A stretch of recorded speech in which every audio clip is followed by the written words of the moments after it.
Why the West hates Russia. Russia cannot be controlled, is the short answer. The Western powers have sought to defeat and control Russia for over 100 years, with limited success. Since the Enlightenment, the West has been gradually secularized. Western Christendom went from being a moral society to an economic zone where money is God. This did not happen overnight. However, one can observe major events which led to this. The Reformation of the Church is one such event, as it Judaized Christianity, allowing for usury, something the Church absolutely forbade.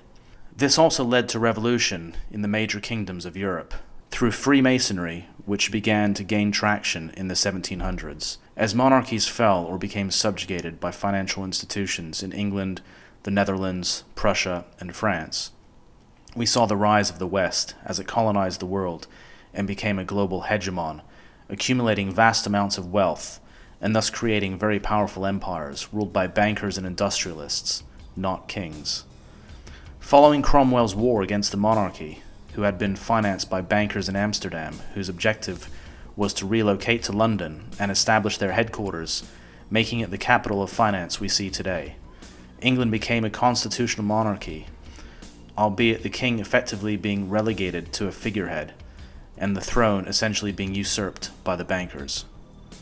The monarchy was only preserved as it was not under the Catholic Church, which strongly opposed usury and everything else that came out of the Reformation.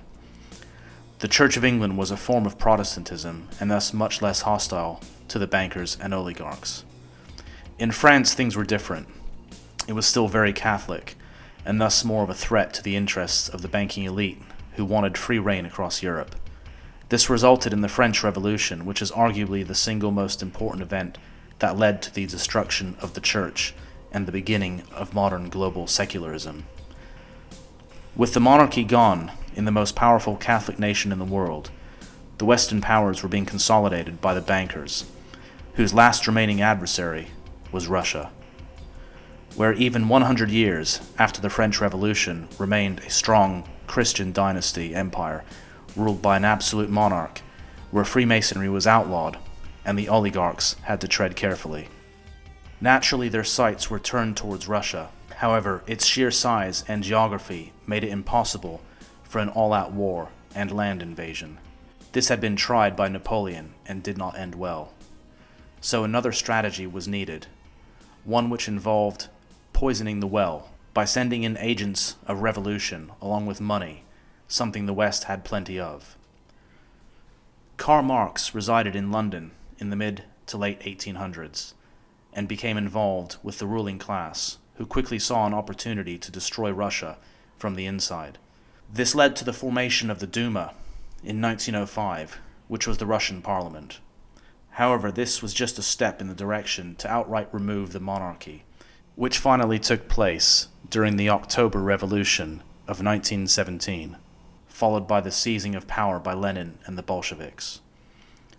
Civil war quickly broke out, which devastated Russia, and especially the Orthodox Church, which the communists took a particular interest in targeting for persecution as it was a major opponent of the secular state.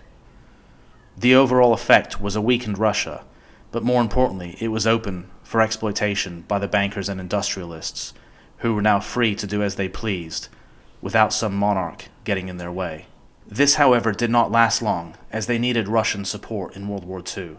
Also, Stalin went off script by going back to the more nationalistic state rather than an internationalist zone, open for unrestricted trade and exploitation that the West wanted Russia to be. This then led to the Cold War, where Russia was once more out of reach until the collapse of the Soviet Union. After the fall of the Iron Curtain, Western oligarchs, mainly from the UK and the USA, wasted no time taking advantage of the weakened state of Russia fresh out of communism. As Russia was finding its feet, the economic parasites from the West began sucking the country dry. However, this didn't last long, as a new government was formed, and the oligarchs, foreign and domestic, were chased out or imprisoned. The Atlanticist powers of the USA and Britain were left furious and embarrassed as they lost control of vast resources, not to mention the revival of the Orthodox Church and the rejection of atheism, which had been one of the main tools of Marxism, which the West were now pushing as they began moving away from Christianity more than ever. Since the late 90s, we've seen various attempts once again at weakening or distracting Russia through color revolution, supporting insurgencies and regime change. Chechnya, Serbia, Georgia, Kyrgyzstan, Belarus, and Ukraine, to name a few, and the most recent being Kazakhstan. Soft power is really the only way to subvert Russia. Direct military action is simply too risky, as Russia is a nuclear power and simply too vast for an occupation force to be successful. Another thing which infuriates the West is Russia's refusal to go along with the neoliberal LGBT, equality and diversity agenda, which translates to anti-nation, anti-family, and anti-God. Despite constantly chipping away, trying to find a weakness in order to bring down this beast of the East, as the Atlanticist state media like to call it, the globalists just cannot dislodge Russia and bring them into the New World Order. So far, all attempts have failed, and with NATO unable to act as the unified counterbalance it once was, the only powers that remain committed to defeating Russia are Britain and the USA. France, Germany, and Italy have no desire to continue this unnecessary conflict, while Poland and the Baltic states retain their out-of-date Russophobia, are still in favor of supporting anything anti-Russian, but are in no position to take any kind of meaningful action, or even act as a staging ground for an American-led attack.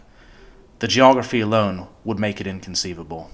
The only way Russia could be defeated in a hot war is if there was a unified front, including the entire EU and NATO, committed to an all-out assault, such as that of Operation Barbarossa in 1941. This might break Russia, but it's extremely unlikely, given the disunity in NATO and the West in general, which has lost its competency in diplomacy and reason. The latest situation in Ukraine can be compared to Danzig in 1939, as the Atlanticists maneuvered Germany into a war. Their strategy hasn't changed, and how many times have we heard Putin being compared to Hitler? To conclude, the West, or more specifically the Atlanticist power bloc of the USA and its junior partners Britain, Canada, Australia, New Zealand, are the global hegemons who control just about all other countries and territories. Russia really is the last major obstacle to total world domination. Yes, China is another bloc outside of their sphere, but that's a different story for a different video.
At midnight, waking up in a cold room.